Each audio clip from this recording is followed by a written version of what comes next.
नमस्कार, one India Hindi में आपका स्वागत है और मैं हूं दिनेश शर्मा। जम्मू कश्मीर में परिसीमन के तहत 7 सीटें बढ़ाए जाने का प्रस्ताव दिया गया है। परिसीमन आयोग के इस प्रस्ताव के मुताबिक जम्मू में 6 सीटें और कश्मीर में 1 सीट बढ़ाई जाएगी। परिसीमन आयोग के इस प्रस्ताव के बाद संशोधन होने पर विधानसभा में सीटों की संख्या 90 हो जाएगी। लेकिन परिसीमन आयोग के इस प्रस्ताव का विपक्षियों ने विरोध किया है और इसी विरोध के साथ ही ये मुद्दा गरमाने लगा है। जम्मू कश्मीर में परिसीमन के इस प्रस्ताव पर कांग्रेस, नेशनल कॉन्फ्रेंस, पीडीपी और पीपल्स कॉन्फ्रेंस समेत कई दलों ने ऐतराज किया है।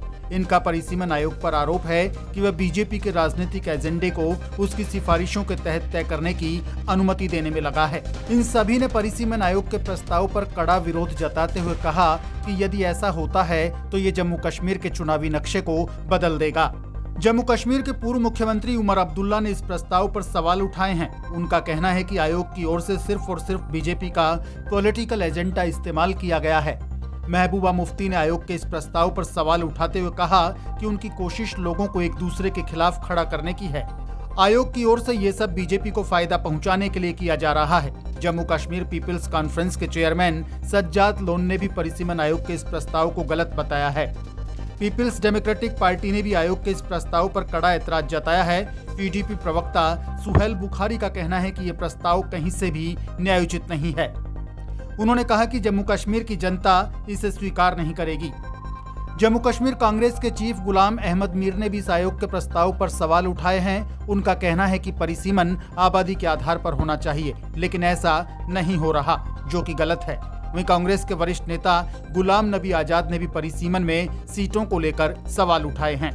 एससी को तो पहले ही से ही थी, एसटी अब हुई, लेकिन एसटी भी मेरे ख्याल में दोनों जगह बांटनी चाहिए, वैली के बीच में और जम्मू प्रोविंस के बीच में, क्योंकि दोनों जगह बराबरी तकरीबन आबादी है एसटी की।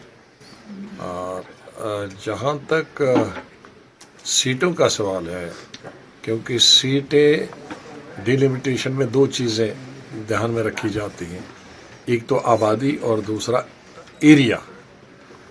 तो आबादी के हिसाब से तो अगर उन्होंने ये दे दी, लेकिन रीजन के अब एरिया के हिसाब से अगर देखेंगे तो हमारे जम्मू प्रोविंस में 3 रीजन है, सेंट्रल रीजन, पीर पंचाल और चिनाब वैली। तो चिनाब वैली सबसे बड़ा रीजन है और इसके बाद डिस्ट्रिक्ट वाइज अगर देखेंगे तो कठुआ बड़ा है, फिर उधमपुर है।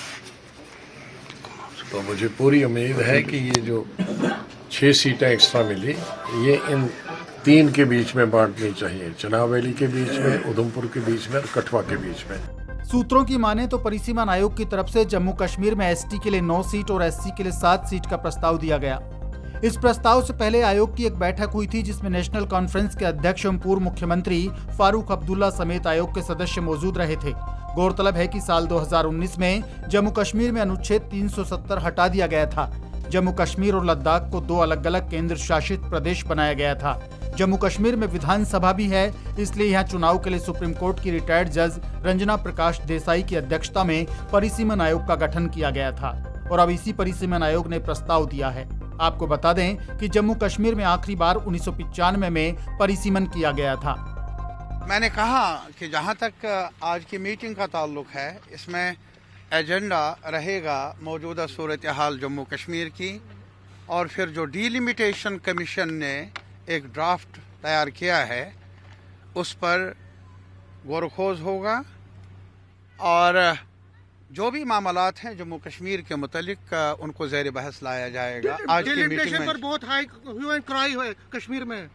नहीं, लाजिमी तौर पर मैं बाद में बताऊंगा। पॉलिटिकल पार्टीज़ ने अपने व्यूज़ को पेश किया है। मेरा यही कहना है कि ये फर्दर डिवाइड कर लेगा जम्मू कश्मीर को, कम्युनिटीज़ के अंदर, रीजन्स के अंदर, और अनसर्टेनिटी पैदा होगी। It is highly divisive and unacceptable. वहीं बात करें जम्मू कश्मीर में आखिरी बार साल 2014 में विधानसभा के चुनाव हुए थे। इस चुनाव में पीडीपी ने 28 सीटों पर अपना कब्जा किया था। बीजेपी को 25 सीटें मिली थी, नेशनल कॉन्फ्रेंस ने 15 और कांग्रेस ने 12 सीटों पर कब्जा जमाया था। तब बीजेपी और पीडीपी ने एक दूसरे के गठबंधन से सरकार बनाई थी। हालांकि दोनों दलों के बीच ये गठबंधन बाद में टूट गया था और विधानसभा भंग हो गई थी। इस खबर में फिलहाल के लिए इतना ही। ताजा अपडेट्स के लिए आप बने रहिए वन इंडिया हिंदी के साथ।